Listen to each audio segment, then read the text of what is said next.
Edathiruthy west SNVLP സ്കൂളിന്റെ 98ാം വാർഷികവും വിരമിക്കുന്ന പ്രധാനാധ്യാപിക AV വീണയ്ക്ക് യാത്രയയപ്പും നൽകി. ET ടൈസൺ MLA ഉദ്ഘാടനം ചെയ്തു.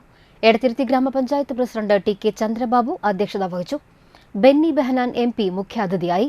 ഗാനരചയിതാവ് Engandiyoor Chandrasekharan, Kodungallur DYSP VK Raju, school manager KB Mangal, PTA president Dinar Kuttamangalam, അധ്യാപകൻ MA Faisal, HM incharge TG Nimmi, ward member Fathima Ashraf, panchayat ആരോഗ്യ വിദ്യാഭ്യാസ standing committee chairman MS Nikhil, Kisan service സഹകരണ bank president Baina Pradeep, MPTA president Anju Raneesh, അധ്യാപക പ്രതിനിധി KB Sandhya, OSA president Afsal Karappamveettil, സംഘാടക സമിതി ചെയർമാൻ ദിനേശ് കൊല്ലാറ തുടങ്ങിയവർ സംസാരിച്ചു.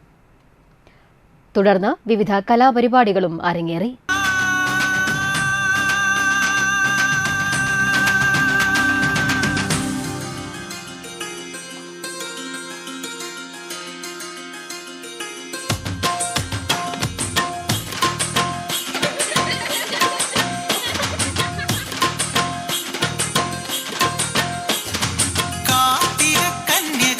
ശര